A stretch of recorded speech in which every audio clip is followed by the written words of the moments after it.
ये कहानी इस दुनिया से हटकर एक अलग ही दुनिया की है, यानी तंत्र मंत्र और काले जादू की दुनिया।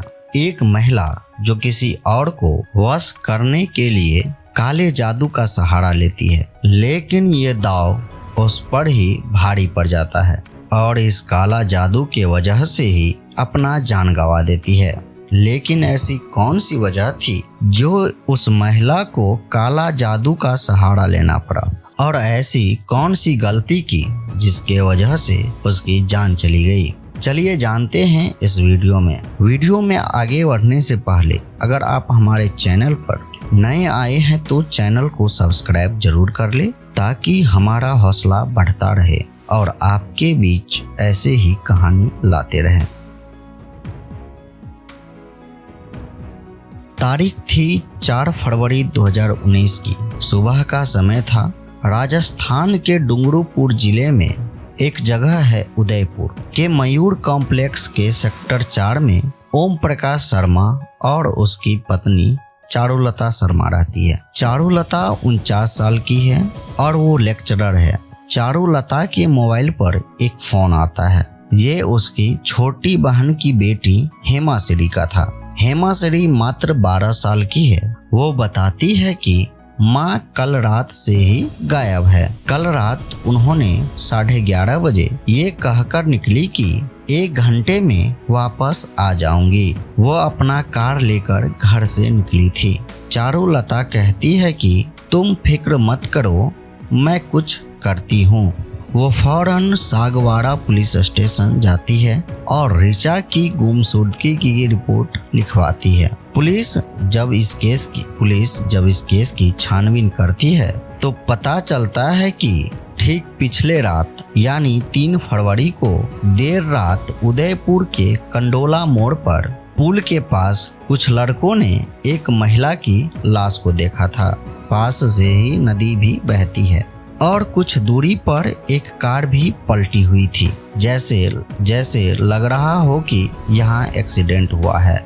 वे लोग पुलिस को खबर करते हैं। पुलिस मौके पर पहुंचती है। लाश के सिर के पीछे चोट के निशान थे। शरीर पर और कुछ कहीं चोटें नहीं थी और जो कार पलटा हुआ था उसे देखकर लग रहा था कि किसी ने जानबूझकर कार को आराम से ऊपर से नीचे धकेला हो, क्योंकि कार को ज्यादा नुकसान नहीं हुआ था, थोड़ा बहुत रंग गया था। लाश को पोस्टमार्टम के लिए भेज दिया जाता है। तो अब जैसे सांगवाड़ा पुलिस को ये बात पता चलता है तो चारुलता को लाश की शिनाख्त करने के लिए हॉस्पिटल बुलाते हैं। और जब चारुलता लाश को देखती है तो वो चीख पड़ती है, क्योंकि ये लाश ऋचा की ही थी। पहले पुलिस ये जानती है कि ऋचा कौन थी, उसका पास्ट क्या था। तो पता चलता है कि ऋचा की शादी 2008 में हुई थी, लेकिन ये शादी ज्यादा दिन नहीं चली।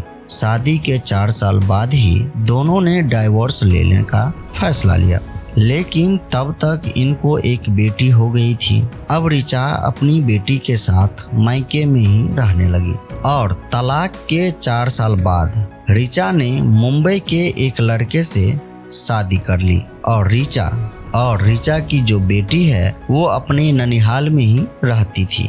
ऋचा के दूसरे पति पहले से ही शादीशुदा था, लेकिन उसकी पहली पत्नी कैंसर जैसी भयानक बीमारी से जूझ रही थी। ऋचा के दूसरे पति ने ऋचा से कहा कि मेरी पहली पत्नी कैंसर से पीड़ित है, तो जब तक वो है तब तक मुझे उसकी सेवा करने दो। अगर मैं तुम्हें थोड़ा कम समय दूं तो तुम बुरा मत मानना।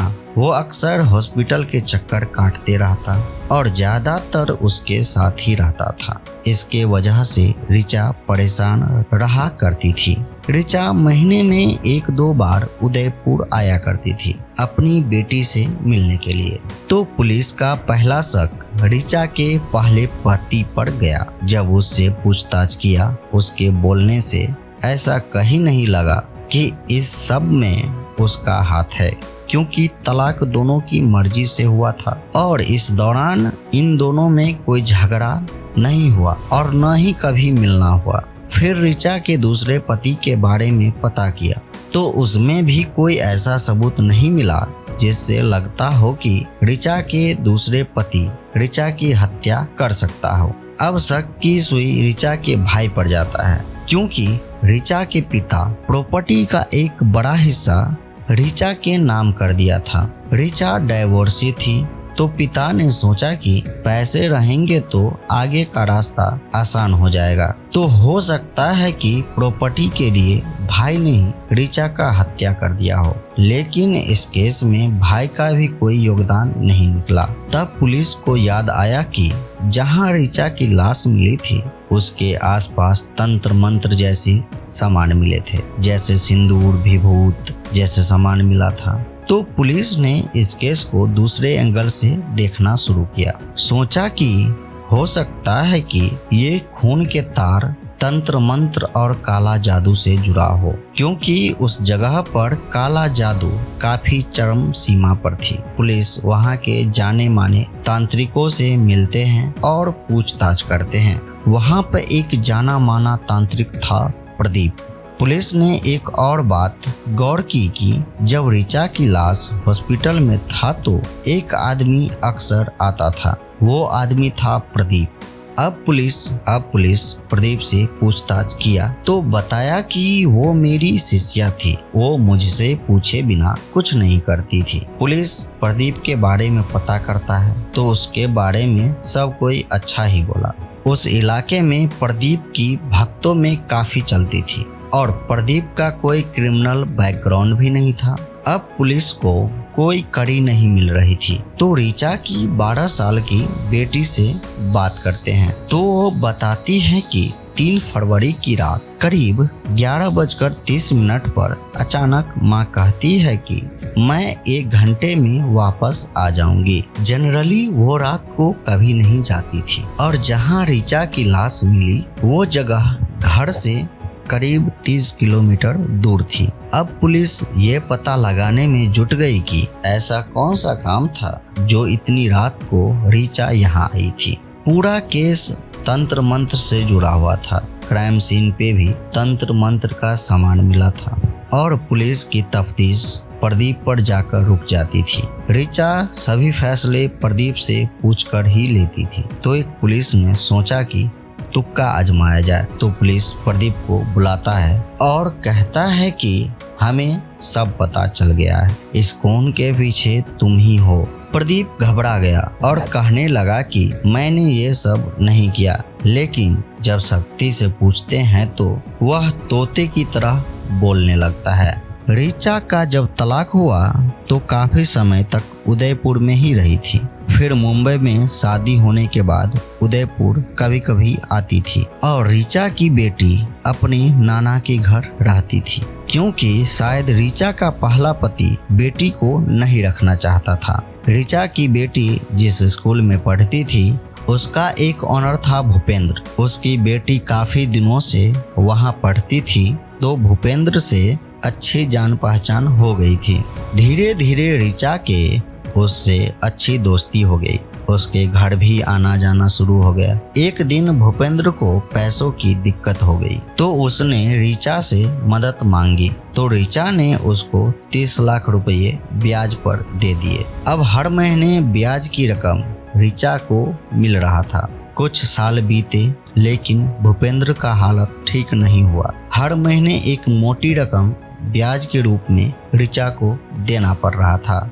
भूपेंद्र ने सोचा अगर ये ब्याज से छुटकारा मिल जाए और ये सारे पैसे भी न देने पड़े तो सारी समस्या ठीक हो जाएगी। उसने एक प्लान बनाया। वो एक तांत्रिक से मिलता है और वो प्रदीप था। भूपेंद्र ने कहा तुम कुछ ऐसा करो कि ऋचा मुझसे पैसे मांगना बंद कर दे, तुम तंत्र मंत्र से कुछ करो। प्रदीप ने कहा ठीक है, मैं कुछ करता हूँ। अब प्रदीप ऋचा के घर में कभी सिंदूर तो कभी हड्डी फेंक देता था और जब ऋचा सुबह उठती तो ये देखकर डर जाती थी। काफी दिन तक ये चलता रहा। ऋचा ने लोगों को बताया कि मेरे घर में कुछ दिनों से अजीब सा हो रहा है। ऋचा समझ गई कि कोई मेरे ऊपर जादू टोना कर रहा है, क्योंकि इलाके में जादू टोना का काफी प्रचलन था। एक दिन ऋचा ये बात भूपेंद्र से कहती है तो भूपेंद्र प्रदीप का नाम सुझाता है और कहता है कि प्रदीप नाम का एक तांत्रिक है जो तुम्हारी समस्या को समाप्त कर सकता है। ये सब प्लान के तहत ही हो रहा था। ऋचा प्रदीप के पास जाती है और सारी बात बताती है तो प्रदीप कहता है कि आज के बाद ऐसा नहीं होगा क्योंकि ये सब प्रदीप ही कर रहा था। अब ऋचा प्रदीप को पूजने लगी थी। एक दिन ऋचा कहती है कि मेरे जो पति है उसकी पहली पत्नी कैंसर से पीड़ित है, तो तुम कुछ ऐसा करो कि वो जल्दी दुनिया से चले जाए। उसके बाद ही वो चल बसी। ये भगवान की करिश्मा कहे या प्रदीप की अच्छी किस्मत। अब ऋचा प्रदीप का हर कहना मानती थी। कुछ करने से पहले प्रदीप से सलाह लेती थी। अब ऋचा कहती है तुम जादू टोना से ऐसा करो कि भूपेंद्र कभी भी मेरा पैसा वापस ना कर पाए, क्योंकि अगर उसके पास पैसे आ जाएगा तो मेरा पैसा वापस कर देगा और जो हर महीने ब्याज के पैसे आते हैं वो आना बंद हो जाएगा और जब पैसा नहीं देगा तो मैं उसका स्कूल अपने नाम करवा लूंगी। इसके लिए मैं तुम्हें 1 लाख रुपया दूंगी। लेकिन प्रदीप ये बात भूपेंद्र को बता देता है। भूपेंद्र कहता है कि मैं तुम्हें 2 लाख रुपया दूंगा, बस तुम ऐसा करो कि ऋचा को पैसा न देना पड़े। प्रदीप तो फ्रॉड था, जादू टोना से तो कुछ होने वाला था नहीं। तो प्रदीप ने कहा कि अगर तुम्हें ऋचा को पैसे देने से बचना है तो ऋचा को रास्ते से हटा दो।